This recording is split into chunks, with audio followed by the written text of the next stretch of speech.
যে জাতির কাছে এডুকেশন আর আদর্শ নেই, যে জাতির কাছে দিন নেই, সেই জাতিকে নিয়ে খেলা করা খুব সহজ। আমার মতো একটা মৌলবীকে নিয়ে খেলতে বলো তো। যারা রাজনীতিবিদ আছে, আমরা মৌলবীরা যদি রাজনীতিতে নেমে আসি না, তোমাদেরকে দরিয়ার মধ্যখানে ডুবিয়ে দেবো আমরা। কেন? আল্লাহ সেই ইলমটা দিয়েছে, তোমরা আমাকে নিয়ে খেলতে পারবে না। শিক্ষিত লোককে, একটা ছেলে যার মধ্যে দিন আচারে এডুকেশন আছে, তাকে নিয়ে খেলতে পারবে না। আজকে পশ্চিম বাংলার মাটিতে নয়, এই ভারতের মাটিতে মুসলমান এমন একটা পাত্র হয়েছে, যেমন একটা রুটি ছুললে 7টা কুকুর মারামারি করে, এদিকে কুকুরের মতো ব্যবহার করছে প্রত্যেকটা রাজনৈতিক দল। রাগ করবেন না, আমি কোন রাজনৈতিক বক্তা নয়। আমার ভাই, আপনি আপনার ঈমানকে বাঁচান, আর বাঁচাবেন এডুকেশনের দ্বারা, দ্বীনি শিক্ষার দ্বারা। যদি বলেন দুনিয়াবি শিক্ষা, শুনেন, এই পশ্চিম বাংলার যতগুলো জেলা আছে, সব থেকে বেশি পাপে লিপ্ত মুসলমান, সেটা হচ্ছে মুর্শিদাবাদ জেলার শিক্ষিত সমাজ। এটা আমি চ্যালেঞ্জ ছুড়লাম আপনাদিকে। কে রাগ করবেন জানি না। যদি প্রুফ নিতে চান আমার সঙ্গে, কাল কি বেলডাঙ্গা বাজারে দেখা করবেন, প্রুফ দেবো। কিসের প্রুফ শুনেলেন? এই মুর্শিদাবাদের ছেলেরা শিক্ষিত সমাজ, তারা এমন পাপে লিপ্ত আছে, যে পাপটা পশ্চিম বাংলার কোন জেলার মুসলমান ছেলেরা বেশিরভাগ জড়িত নেই, সেটা হচ্ছে সমকামী। সমকামী এই মুর্শিদাবাদের আর কলেজ আর ইউনিভার্সিটির স্কুলের ছেলেরা জড়িত আছে। আমার কোন অমুসলিমকে নিয়ে মাথা ব্যথা নেই, কোন একটা বেঈমান কাফেরকে নিয়ে মাথা ব্যথা নেই। আমার মাথা ব্যথা আছে তো আমার মুসলমান যুবক আর যুবতীদিকে নিয়ে আছে। আজকে বলুন, কলেজে নবীন বরণের উৎসব হয়, সেখানে তিলক লাগানো হয়, মুসলমান ছেলে মেয়েরা তিলক লাগায়। আপনি জানেন আপনার বেটা কত বড় শিরকের কাজ করেছে? আপনার মেয়ে কলেজে গিয়ে কত বড় শিরক করেছে? সেখানে হাজার হাজার মুসলমান যুবক যুবতী মদ খেয়ে গায়কদের সঙ্গে ড্যান্স করে, বুকে বুক লাগিয়ে। আপনার মেয়ে জিনা করে ঘর আসছে স্কুল কলেজ থেকে, আপনি খোঁজ রেখেছেন? বড় কষ্ট লাগে। আপনি মসজিদে নামাজ পড়ে আপনি বেফিকির আছেন, আমার মেয়ে স্কুলে যায়, কলেজে যায়, আমার মেয়ে কলেজ থেকে আসছে, বেফিকির থাকেন আপনারা। আমার 5 বছরের মেয়ে স্কুলে গেলে আমার চিন্তা হয়, হিজাব পড়ে যায়, তারপরেও চিন্তা হয়। আমার কখনো কখনো দিমাগে ঘুরপাক খেলে আমি আমার গাড়ি বার করে, স্কুটি বার করে আমি হাফ বেলায় নিয়ে পালিয়ে আসি, ভয় লাগে। আমি নিয়ত করেছি, এই কারণে আমি জায়গা পর্যন্ত কিনে ফেলেছি, আমার নিজের মেয়েদিকে আমার স্কুলে পর্দার সঙ্গে এডুকেশন দেবো। স্কুলে নয়, ভয় লাগছে সমাজকে, সমাজের কুকীর্তিকে ভয় লাগছে। আপনাকে দেখিয়ে দেবো, আপনারা মনে করছেন হিজাব দিয়ে আপনারা পর্দা করে দিবেন, বোরকা দিয়ে পর্দা করে দেবেন, তো বহরমপুরের আমি পার্কে দেখিয়ে দেবো হিজাব আর বোরকা পরে সেখানে তারা মিলামিশা করছে।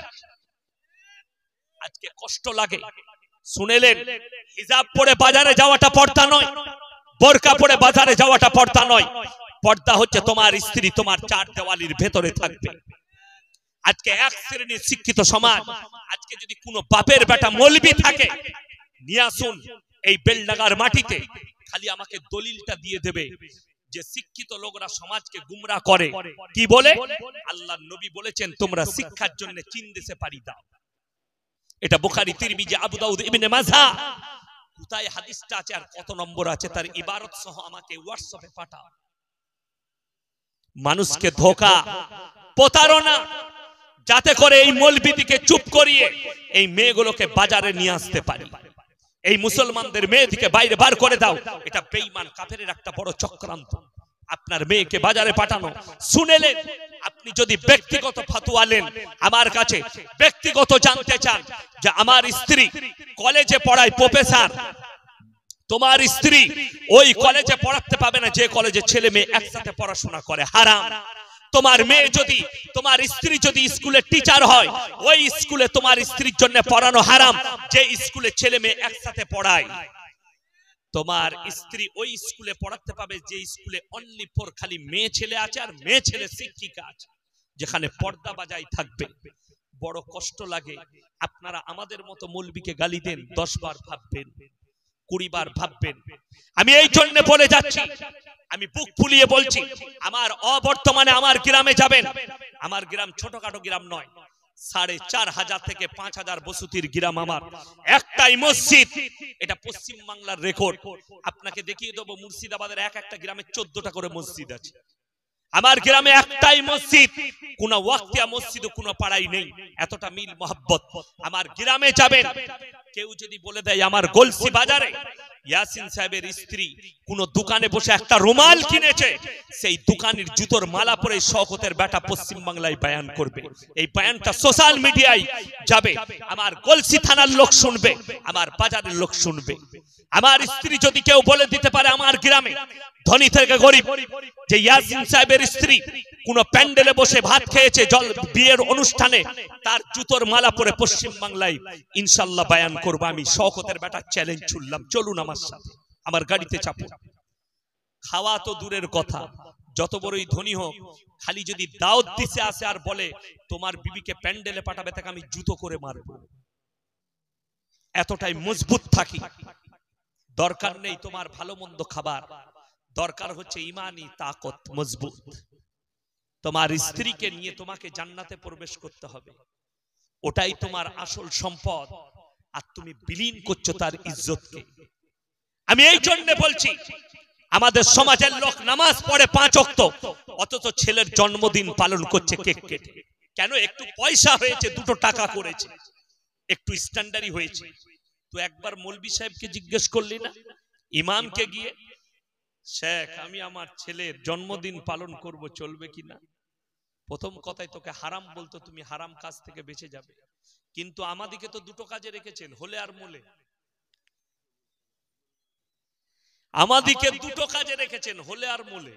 হয়েছে মুখে একটু পানি দিয়ে দেন, ছেলে হয়েছে, কানে আজান দাও, আর মোল্লে জানাজা পড়িয়ে দাও। বলে বাকি সব ও আমরা বুঝে লুবো। হাদিসুন নিসা, মেয়েদের হাদিসে সমাজ চলছে। তো মেয়েদের হাদিসে আমরা মৌলবীরা খেপে যাই, মাঝে মাঝে এমন প্রশ্ন আসে, এমন ফতোয়া আসে, আমরা পাগল হয়ে যাই।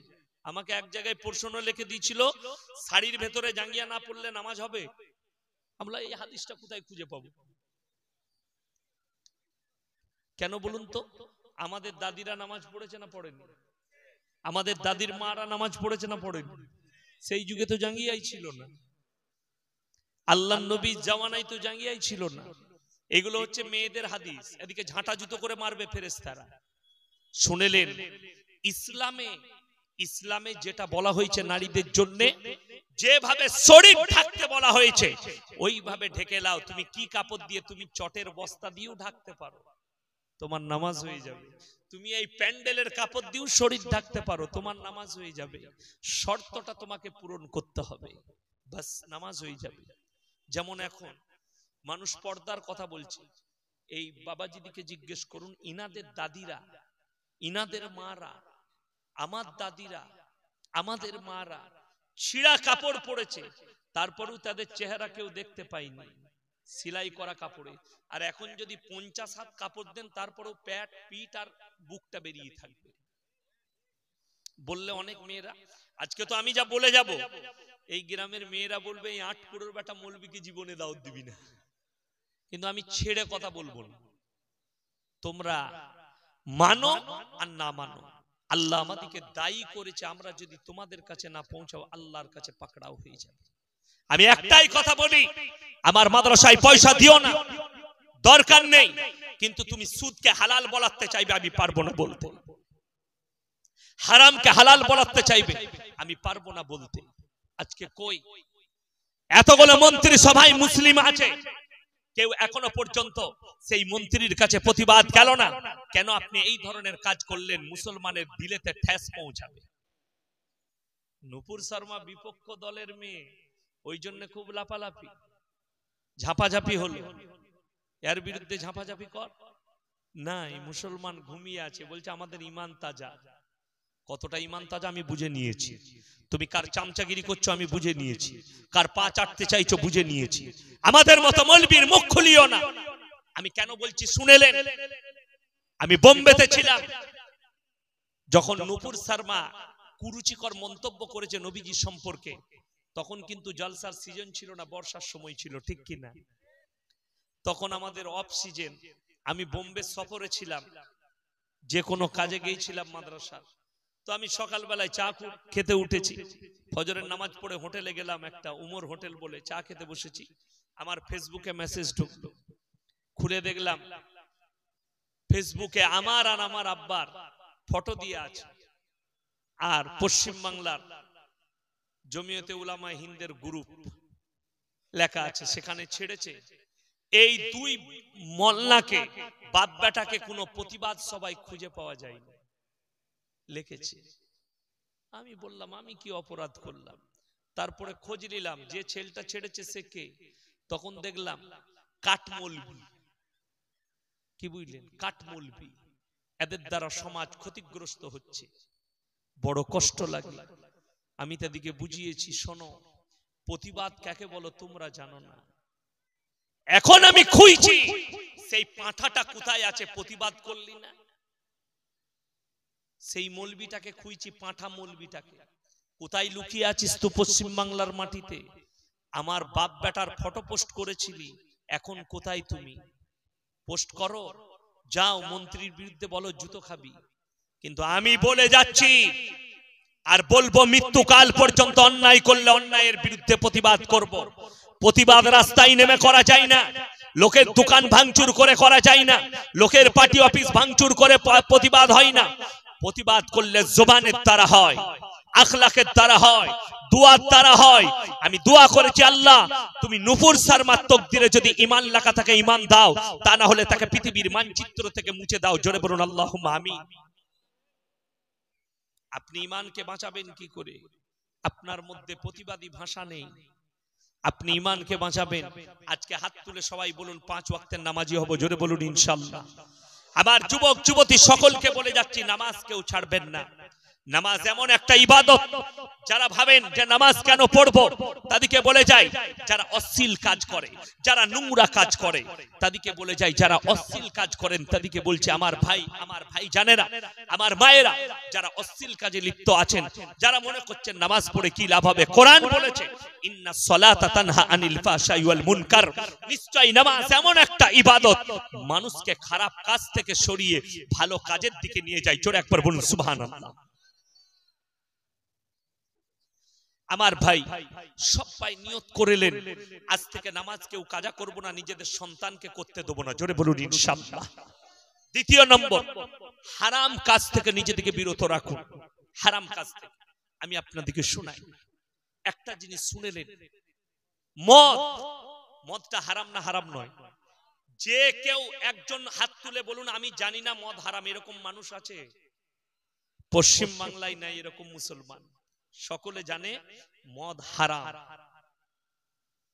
শুনেলেন, মদের দ্বারা যারা মদ পান করেন কতগুলো ক্ষতি বলে দিই। 1 নম্বর ক্ষতি হচ্ছে তোমার পাপ, তোমার গুনাহ, তুমি জান্নাত পাবে না, হারাম। দ্বিতীয় নম্বর ক্ষতি হচ্ছে তোমার শারীরিক ক্ষতি, অর্থের ক্ষতি, সামাজিক ক্ষতি, পারিবারিক ক্ষতি। আমাদের সমাজের লোক অনেক বিড়ি সিগারেট খায় না? হ্যাঁ, তাদেরকে এখনই যদি জিজ্ঞেস করি তোমাদের ইমাম যদি সিগারেট খায় নামাজ পড়বে, বলবে না, তাকে কালকেই তাড়াবো। এই মৌলবীর পেছনে নামাজ পড়ে, সিগারেট খাচ্ছে, আর তারাই আবার করে বিড়ি টেনে এসে নিয়ত বেঁধে নামাজ পড়ে। বড় কষ্ট লাগে। আপনি কোনদিন আপনার স্ত্রীকে জিজ্ঞেস করেছেন আমি যে বিড়ি খেয়ে তোমার পাশে শুই, আমার মুখের গন্ধটা তোমাকে কিরকম লাগে? ভেবে বলতে পারবে না। তারা কাতরে অন্তরে কাঁদে, কিন্তু স্বামী বলে প্রকাশ করতে পারে না, শুয়ে নেয়। স্বামী মদ খেয়ে বাড়িতে আসে, গাঁজা খায়, সিগারেট খায়, স্ত্রী কিছুই বলতে পারে না। জানে মায়েরা কত সহ্য ক্ষমতা রাখে? আপনার রাগ, আপনার ক্রোধ, আপনার ক্রোধ, আপনার ঝাঁঝানো সবকিছু তারা সহ্য করে, তারপরেও জীবন যাপন করে। জোরে বলুন মায়ের দিকে আল্লাহ কত সুন্দর বানিয়েছে। জোরে বলুন সুবহানাল্লাহ। একটা একটা ছোট্ট করে বলে দিই, যদি কেউ ফোন করে, হ্যালো তুমি কোথায় আছো? আমি বাজারে আছি। ভাত খাবে না? জ্বালাবি না, আমি ঠিক যাচ্ছি, সময়ে খেয়ে নেব। বউ ফোন করেছে, ঝাঁঝালো একদম কথা, ক্রোধের সঙ্গে কথা, স্ত্রী কষ্ট পেল। আর যদি প্রেম, হ্যাঁ তুমি কোথায় আছো, কি করছো, আই লাভ ইউ। 1 ঘন্টা গাড়ি চালাচ্ছে, বহরমপুরে স্টার্ট করেছে, চালিয়ে যাচ্ছে আর কথা বলেই যাচ্ছে, কোনো বিরক্ত নাই। আর বউ যদি ভালোবেসে জিজ্ঞেস করে খানা রেডি হয়ে গেছে এসো, তাকে ক্রোধের সঙ্গে উত্তর দেয়, তুমি কি করে জান্নাতের আশা করো? তুমি পরকীয়ায় লিপ্ত আর তুমি জান্নাতের আশা করো। আমার ভাই শুনে রেখে দেন, এই মোবাইল আর চোখটা হচ্ছে 100টা পাপের মধ্যে 90টা পাপের জন্য দায়ী হচ্ছে তোমাদের চোখ। আমি কালকের জলসাই বলেছি, যেভাবে মেলা বসিয়েছি, আমি বলেছি আমার মতো মৌলবীকে দাওয়াত দিও না মেলা বসানো। আমি তোমার দাওয়াতের ভোকা নয়, তোমার টাকার ভোকা নয়। আর কেউ যদি মনে করেন যে এটা জলসা করতে এসছে টাকা কামাতে, শোনো, তো তুমি দাওয়াত দিও না, তোমার ওই মেলাওয়ালা জলসা ইয়াসিন করবে না। কেন বলে দিই, 24 সালের ডেট বুক করছি, তাহলে লোক আমাকে চাই না। 24 সালের ডেট, রমজানের পরে আর কেউ ডেট পাবে না 24 সালে, আমি বুক করছি এখন। তাইলে শোনো, শুনেলেন, হকের সব সময় জিত হয়, না হকের কোনোদিন জিত হবে না।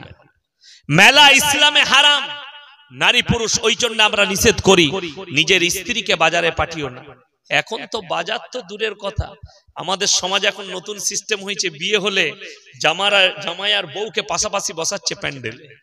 আপনাদের দিকে বসাই প্যান্ডেলে, লোকরা খেতে আসবে, গিফট দিবে, উপহার দিবে।